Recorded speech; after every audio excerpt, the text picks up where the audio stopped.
Dalam nama Bapa dan Putra dan Roh Kudus. Amin.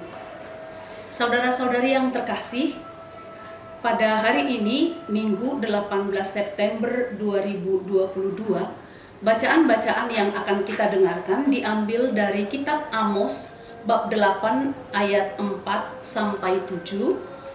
Kemudian bacaan kedua dari surat Rasul Paulus kepada Timotius bab 2 ayat 1 sampai 8, dan Injil kita ambil dari Injil Lukas bab 16 ayat 1 sampai 13. Demikian bunyinya. Sekali peristiwa, Yesus berkata kepada murid-muridnya, "Ada seorang kaya yang mempunyai seorang bendahara. Kepadanya disampaikan tuduhan bahwa bendahara itu menghamburkan miliknya. Lalu si kaya itu memanggil bendahara itu dan berkata, 'Apakah yang telah kudengar tentang engkau? Berilah pertanggungjawaban atas urusanmu, sebab engkau tidak boleh lagi bekerja sebagai bendahara.' Berkatalah bendahara itu dalam hatinya, 'Apakah yang harus kubuat? Tuanku memecat aku dari jabatanku sebagai bendahara. Mencangkul aku tidak dapat, mengemis aku malu. Aku tahu apa yang akan kuperbuat, supaya apabila aku dipecat dari jabatanku sebagai bendahara, ada orang yang akan menampung aku di rumah mereka.' Lalu bendahara itu memanggil satu demi satu orang yang berhutang kepada tuannya. Katanya kepada mereka, 'Berapakah hutangmu kepada tuanku?' Jawab orang itu, 100 tempayan minyak. Lalu bendahara itu berkata kepadanya, 'Inilah surat utangmu. Duduklah dan buatlah surat utang lain sekarang juga, 50 tempayan.' Kemudian ia berkata kepada yang kedua, 'Dan saudara, berapa utangmu?' Jawab orang itu, 100 pikul gandum. Katanya kepada orang ini, 'Inilah surat hutangmu. Buatlah surat hutang lain, 80 pikul.' Bendahara yang tidak jujur itu dipuji oleh tuannya karena ia telah bertindak dengan cerdik. Sebab anak-anak dunia ini lebih cerdik terhadap sesamanya daripada anak-anak terang. Maka aku berkata kepadamu, ikatlah persahabatan dengan mempergunakan mamon yang tidak jujur, supaya jika mamon itu tidak dapat menolong lagi, kamu diterima di dalam kemah abadi. Barang siapa setia dalam perkara-perkara kecil, ia setia juga dalam perkara-perkara besar. Dan barang siapa tidak benar dalam perkara-perkara kecil, ia tidak benar juga dalam perkara-perkara besar. Jadi, jika kamu tidak setia dalam hal mamon yang tidak jujur, siapakah yang akan mempercayakan harta sejati kepadamu? Dan jika kamu tidak setia dalam harta orang lain, siapakah yang akan menyerahkan hartamu sendiri kepadamu? Seorang hamba tidak dapat mengabdi kepada dua tuan, karena jika demikian, ia akan membenci yang seorang dan mengasihi yang lain, atau ia akan setia kepada yang seorang dan tidak mengindahkan yang lain. Kamu tidak dapat mengabdi kepada Allah dan kepada mamon." Demikianlah sabda Tuhan. Terpujilah Kristus. Saudara-saudari yang terkasih, renungan hari ini diberi judul menggunakan mamon untuk mengabdi Allah. Dalam Injil tadi, kalimat terakhir yang kita dengar adalah, "Kamu tidak dapat mengabdi kepada Allah dan kepada mamon." Apa itu mamon? Mamon itu berasal dari bahasa Kasdim, artinya rumah harta benda atau rumah kekayaan. Maka kalau dikatakan kamu tidak dapat mengabdi kepada Allah dan kepada mamon, itu berarti kamu tidak dapat mengabdi kepada Allah dan kekayaan. Sekilas kalimat ini nampaknya bertentangan. antara Allah dengan kekayaan. Seolah-olah kalau kita memilih Allah, tidak boleh juga kita memilih kekayaan. Allah hanya mencintai kemiskinan dan menolak kekayaan, seolah-olah demikian. Tapi benarkah demikian? Tentu tidak sama sekali. Kita perlu melihat kalimat itu secara utuh. Ada dua kata penting, yakni kata mengabdi dan kata dan. Artinya dengan kalimat tersebut kita hanya bisa memilih, hanya boleh memilih menjadi abdi Allah saja, atau mengabdi Allah saja, atau mengabdi kekayaan saja.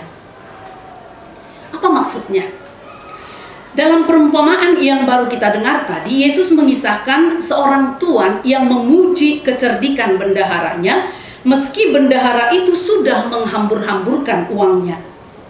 Pada masa itu, lazim kalau seorang kaya raya menyerahkan pengelolaan harta bendanya kepada seorang bendahara.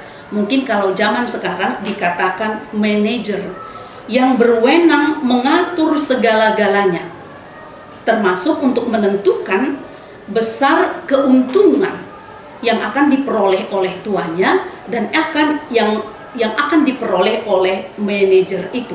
Jadi manajer itu yang menentukan berapa keuntungan yang harus diterima oleh tuannya dan berapa keuntungan yang akan didapatnya. Nah, ketika sang tuan mendengar bahwa bendaharanya telah menghambur-hamburkan uangnya, dia meminta pertanggungjawaban. Dan setelah itu dia akan berencana memecatnya. Pertanggungjawaban ini dan pemecatan tentu saja membutuhkan waktu.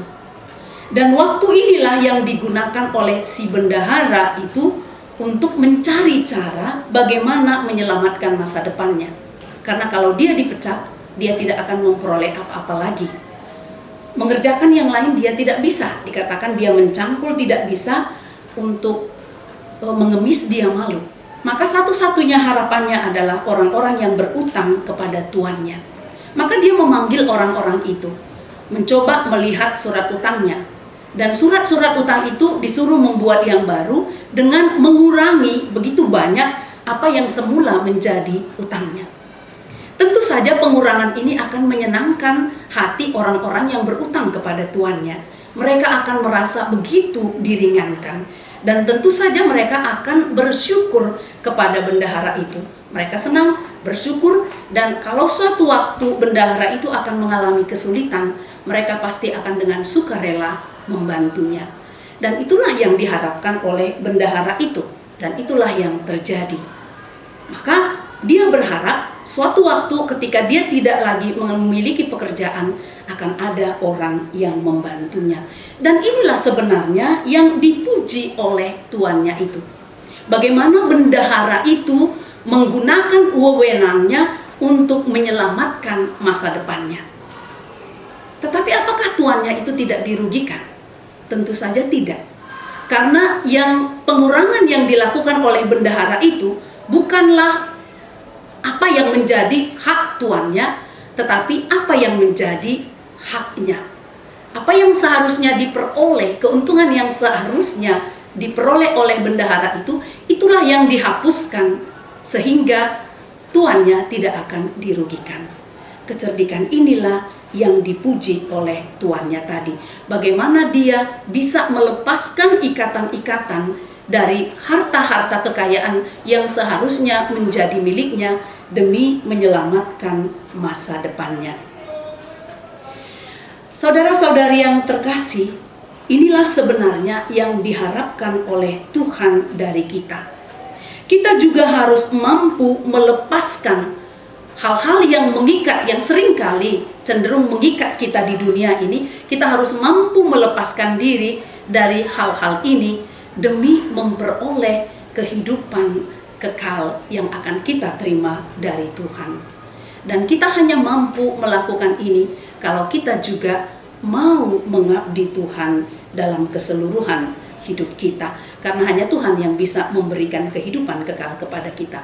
Maka para saudara-saudari yang terkasih, paling tidak ada 3 hal yang perlu kita renungkan dalam bacaan-bacaan hari ini. Yang pertama, dari kita Tuhan pasti akan meminta pertanggungjawaban pelayanan yang telah diberikan kepada kita.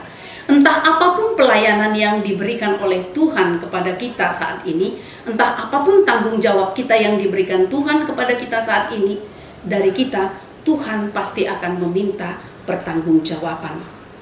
Yang kedua, dalam mempersiapkan pertanggungjawaban ini, dibutuhkan kecerdikan kita. Apakah kita mampu menggunakan apa yang kita miliki saat ini untuk keselamatan kita dan sesama? Bukan hanya keselamatan kita, tetapi juga keselamatan sesama. Sama seperti yang dilakukan oleh bendahara tadi. Dalam bacaan pertama, Nabi Amos memberi peringatan kepada orang-orang yang membeli orang-orang miskin demi uang, yang telah menghisap sesamanya demi keuntungan. Amos mengingatkan bahwa Tuhan tidak akan melupakan perbuatan mereka itu dan pasti akan melakukan perhitungan terhadap kejahatan mereka.